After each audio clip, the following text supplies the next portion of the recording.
पृथ्वी सौरमंडल का एकमात्र ग्रह है जहां जीवन है।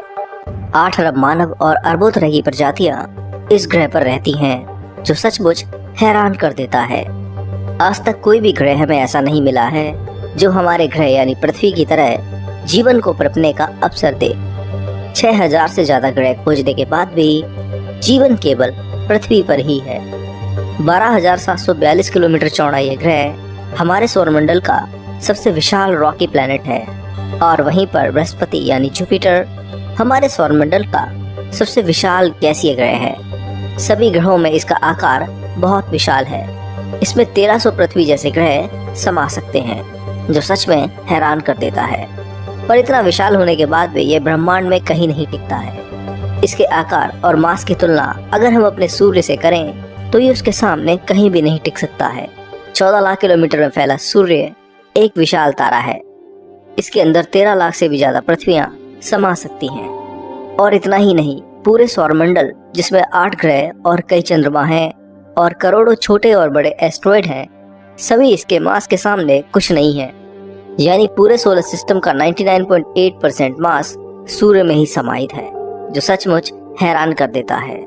सूर्य के इतने भारी होने के कारण गैलेक्सी में सूर्य जहां जहां जाएगा या कोई भी एडवांस सिविलाइजेशन उसे जहां जहां भेजेगी, वहीं हमारी पृथ्वी और पूरा सोलर सिस्टम ट्रैवल करेगा।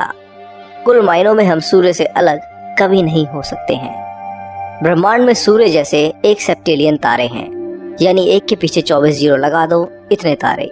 और हर तारा अपने आप में बहुत ही विचित्र है। अगर हम अपनी ही आकाशगंगा की बात करें तो उसमें ही 500 अरब से ज्यादा तारे हमें मिलते हैं। और इन्हीं अरबों तारों में से हमारी गैलेक्सी का अब तक का सबसे विशाल तारा है स्टीफनसन 218, जो आकार में सूर्य से 2150 गुना विशाल है। यानी इसके डायमीटर में 2000 से ज्यादा सूर्य समा सकते हैं। मानव स्केल पर अगर इसे समझा जाए तो जहां सूर्य एक फुटबॉल गेंद जितना है, तो ये आकार में इस स्केल पर 0.5 किलोमीटर जितना विशाल होगा, यानी एक गांव जितना विशाल। इसी से आप इसके आकार को समझ सकते हैं। पर स्टीफनसन 218 अभी तक ही ये रिकॉर्ड रखता है। इससे भी विशाल तारे हमें ब्रह्मांड में अभी भी मिल सकते हैं, जो इसका भी घमंड तोड़ दें। अगर हम ब्रह्मांड के शुरुआती दिनों में जाएं, तो सबसे पहले मिलने वाले क्वाजी स्टार्स स्टीफनसन 218 के भी होश उड़ा देंगे। ये स्टार सूर्य से 7100 गुना चौड़े हैं। यानी अगर सूर्य एक फुटबॉल जितना कंप्रेस हो जाए तो तब भी इसी स्केल पर इसका आकार 1600 मीटर होगा, यानी ये 1.6 किलोमीटर में फैला होगा, और इसके अंदर अरबों सूर्य समा जाएंगे। पर क्वाजी स्टार से अगर आप हैरान हो रहे हैं तो अभी रुकिए। वैज्ञानिक मानते हैं कि इन स्टार्स के ही कारण ब्रह्मांड में ब्लैक होल्स पैदा होते हैं, जिनके आकार धीरे धीरे इतने विशाल हो जाते हैं कि सभी के होश उड़ा देते हैं। क्वाजी स्टार की कोर में एक ब्लैक होल होता है और धीरे धीरे इसका मास खाता रहता है, और फिर इनके खत्म होने के बाद ही यही ब्लैक होल बन जाते हैं। फिर दूसरे ब्लैक होल्स को अपनी ग्रेविटी में समाते रहते हैं और विशाल आकार कर लेते हैं। वैज्ञानिक मानते हैं कि इन्हीं क्वाजी स्टार्स के कारण ही शुरुआती ब्रह्मांड में ब्लैक होल्स का जन्म हुआ, और यही ब्लैक होल्स इतने विशाल होते गए कि अब ज्यादातर गैलेक्सीज के सेंटर में ये हमें दिखाई देते हैं। ऐसा ही एक ब्लैक होल हमारी मिल्की वे गैलेक्सी के सेंटर में मौजूद है, जिसका मास यानी भार 40 लाख सूर्यों जितना है। करीब 2 करोड़ 60 लाख किलोमीटर में फैला ये ब्लैक होल कई तारों को गैलेक्सीज के बाहर तक फेंकने की शक्ति रखता है। ये सूर्य से हालांकि 18 गुना ही विशाल है और किसी रेड हाइपर जाइंट और क्वाजी स्टार से बहुत छोटा है, पर अपने एक्सट्रीम मास के कारण ये लाखों सूर्यों जितना भारी है। इसलिए ये एक सुपरमैसिव ब्लैक होल की कैटेगरी में आता है। पर ये तो अभी शुरुआत भर है। इससे आगे आपको ऐसे ब्लैक होल मिलेंगे जिनके आकार को देखकर आपके होश उड़ जाएंगे। सेजिटेरियस ए स्टार के बाद आइए मैं ले चलता हूँ आपको पृथ्वी से 18 बिलियन लाइट ईयर दूर टॉन 618 ब्लैक होल की ओर, जिसे कुछ सालों पहले ब्रह्मांड का सबसे विशाल ब्लैक होल कहा जाता था। पर अब इसका भी बड़ा भाई ब्रह्मांड में खोजा जा चुका है, जिसे मैं थोड़ी देर में आपको बताने वाला हूँ। टॉन 618 वास्तव में एक क्वाज़ार है, यानी गैलेक्सी के सेंटर में मौजूद एक ऐसा रीजन जो हजारों गैलेक्सीज से भी ज्यादा ब्राइट है। और शुरुआती गैलेक्सीज के सेंटर में इसी तरह के रीजन होते हैं, जिन्हें एक्टिव गैलेक्टिक न्यूक्लियाई भी कहा जाता है। क्वाज़ार वास्तव में यही एक्टिव गैलेक्टिक न्यूक्लियाई होते हैं, जिनकी अपनी एक एक्रीशन डिस्क होती है, जिसके आसपास मैटर बहुत तेजी से घूमता रहता है। इस क्विज़ार को ये ताकत ब्लैक होल से मिलती है। आप ऐसे भी कह सकते हैं कि सुपर मैसिव ब्लैक होल ही क्विज़ार है। तो टॉन 618 एक अल्ट्रा मैसिव ब्लैक होल है जिसका स्वचालित रेडियस 1300 एस्ट्रोनॉमिकल यूनिट में है और डायमीटर इससे 2 गुना यानी 2600 एस्ट्रोनॉमिकल यूनिट है। एक AU 15 करोड़ किलोमीटर का होता है जो कि पृथ्वी और सूर्य की दूरी के बराबर है। तो इस हिसाब से इसका पूरा फैलाव करीब 3 खरब 90 अरब किलोमीटर जितना है, यानी सूर्य और नेपच्यून की जो दूरी है उससे 80 गुना विशाल ये ब्लैक होल है। और इसके मास की बात करें तो ये सैजिटेरियस ए स्टार से 10,000 गुना भारी है। करीब 40 अरब सूर्य जितना भारी टॉन 618 बहुत विशाल ब्लैक होल है। इसकी वॉल्यूम की बात करें तो इसके अंदर पूरी गैलेक्सी के तारे तक समा सकते हैं। करीब 11 सौरमंडल जितना विशाल टॉन 618 को लाइट के द्वारा भी पार करने में 14 दिन लग जाते हैं। इसी से आप समझ सकते हैं कि ये ब्लैक होल कितना विशाल है और इसके अंदर कितना मैटर जाता होगा। अगर इसकी ब्राइटनेस की बात करें तो आप हैरान रह जाएंगे। करीब 140 ट्रिलियन यानी 1400 खरब सूर्य जितना ब्राइट ये ब्लैक होल अगर हमारी मिल्की वे गैलेक्सी के पास होता तो पृथ्वी पर रात में भी हमें डार्कनेस नहीं दिखाई देती। पर टॉन 618 भी इस आगे आने वाले ब्लैक होल के सामने कुछ नहीं है। पृथ्वी से 8.61 बिलियन लाइट ईयर दूर मौजूद है फीनिक्स क्लस्टर यानी गैलेक्सीज का एक विशाल ग्रुप। फिलहाल इस ग्रुप में केवल 42 गैलेक्सी ही खोजी गई हैं, पर आने वाले समय में बहुत सी गैलेक्सीज इसमें वैज्ञानिकों को मिल सकती हैं। इस क्लस्टर में मौजूद गैलेक्सीज मिल्की वे गैलेक्सी से बहुत विशाल हैं। अब इसी क्लस्टर के सेंटर में मौजूद है फीनिक्स ए गैलेक्सी, जिसके सेंटर में एक विशाल क्विज़ार मौजूद है जिसे पावर एक महाविशालकाय ब्लैक होल देता है। आकार में 6,72,000 लाइट ईयर में फैली ये गैलेक्सी मिल्की वे से 6 गुना विशाल है और इसके सेंटर में मौजूद ब्लैक होल सभी को हैरान कर देता है। वैज्ञानिक इसे पेरेंट गैलेक्सी के नाम से ही डिनोट करते हैं, यानी इस ब्लैक होल और कहीं तो क्विज़ार को फीनिक्स ए ही कहा जाता है।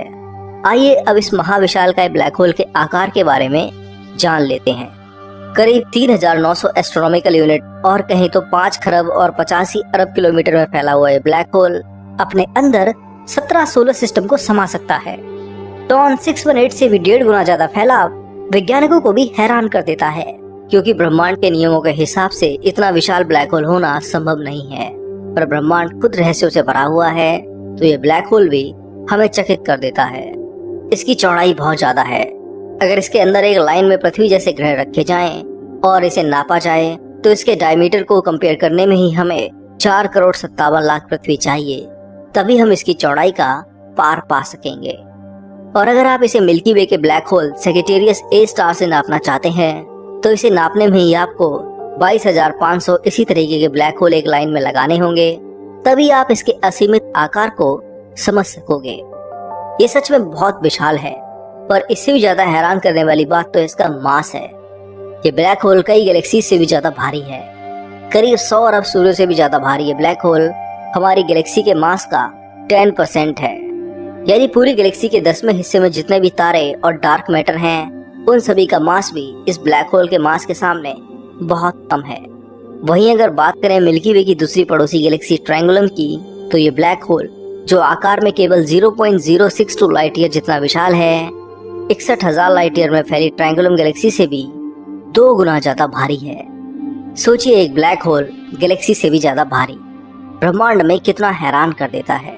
अगर लाइट की बात करें तो लाइट को इसे पार करने में करीब 22 दिन लगेंगे, यानी अगर आप अपने स्पेसशिप में लाइट स्पीड से इसे पार करोगे तो आपको इसे पार करने में ही 1 महीना लग सकता है, जो बताता है कि ये ब्लैक होल, जो कि वास्तव में एक महाविशालकाय और भारी तारे के मरने से बना है, वह इतना विशाल हो जाता है कि अरबों तारों वाली आकाश गंगाओं को भी चुनौती देता है। पर फीनिक्स ए जैसे क्विज़ार भी कई बार एक साथ मिलकर ग्रुप्स बनाते हैं, जिन्हें LQG कहा जाता है, यानी लार्ज क्विज़ार ग्रुप्स। इन ग्रुप्स में कई क्विज़ार एक साथ ग्रेविटेशनली बाउंड यानी बंधे हुए से दिखाई देते हैं। इसी तरह का एक क्विज़ार ग्रुप है जिसे ह्यूज लार्ज क्विज़ार ग्रुप के नाम से जाना जाता है। इस क्विज़ार ग्रुप में 73 क्विज़ार एक साथ देखे जा सकते हैं। इस ग्रुप की लंबाई 4 बिलियन लाइट ईयर में है। अगर इसकी तुलना फीनिक्स ए से करी जाए तो इसके आकार में फीनिक्स ए जैसे 64 अरब से ज्यादा ब्लैक होल समा जाएंगे, फिर भी बहुत सी जगह खाली रह जाएगी। हालांकि इस क्विज़ार ग्रुप की तुलना हम किसी सुपर मैसिव ब्लैक होल से नहीं कर सकते हैं, क्योंकि इन ग्रुप्स का मास हजारों गैलेक्सी से भी ज्यादा होता है। तो इसलिए इसके आकार को किसी गैलेक्सी क्लस्टर से ही कंपेयर किया जा सकता है। पृथ्वी से 9 अरब लाइट ईयर दूर इस क्वेज़ार ग्रुप का मास हमारी मिल्की वे गैलेक्सी से 40 लाख गुना है और आकार उससे 30,000 गुना। इसे अगर इंसानी स्केल से मिल्की वे गैलेक्सी से कंपेयर किया जाए तो अगर मिल्की वे को हम एक फुटबॉल जितना बड़ा कर दें तो ये क्वेज़ार ग्रुप उस स्केल पर 7 किलोमीटर की आकार के गेंद के बराबर होगा, यानी एक छोटे से शहर के बराबर। तो सोचिए कहाँ मिल्की वे गैलेक्सी और कहाँ ये महाविशालकाय क्वेज़ार का ग्रुप। इसी से आप इसके असीमित आकार का अंदाजा लगा सकते हैं ये वास्तव में कितना विशाल है। अब तक के देखे गए ब्रह्मांड यानी ऑब्जर्वेबल यूनिवर्स से इसकी तुलना की जाए तो यह आकार में पूरे ब्रह्मांड की 4.5% जगह को घेरता है। ये क्वेज़ार ग्रुप हजारों गैलेक्सीज को समाने वाले गैलेक्सी सुपर क्लस्टर से भी आकार में बहुत विशाल है। जिस गैलेक्सी क्लस्टर में हम रहते हैं उसका नाम विर्गो सुपर क्लस्टर है। ये आकार में 11 करोड़ लाइट ईयर चौड़ा है और ये super cluster Lanika super cluster का हिस्सा है जो 52 करोड़ लाइट ईयर में फैला है।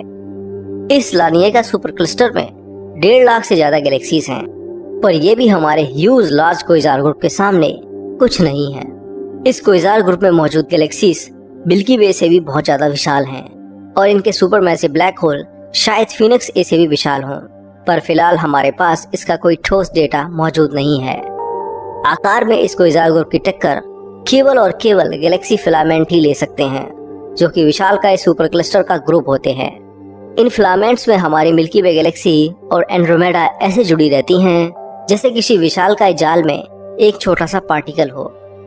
ये फिलामेंट्स ब्रह्मांड की सबसे विशाल चीजें हैं, जिनकी तुलना मैं इस वीडियो के अगले पार्ट में करूंगा। फिलहाल इस वीडियो में इतना ही। यहाँ मैंने महाविशालकाय ब्लैक होल्स और क्वेज़ार्स की कंपैरिजन की है और ये भी बताया है कि इस समय इस ब्रह्मांड का सबसे विशाल ब्लैक होल वास्तव में कितना विशाल है। दोस्तों, आपको वीडियो कैसा लगा और किस पार्ट ने सबसे ज्यादा हैरान किया मुझे कमेंट करके जरूर बताएं।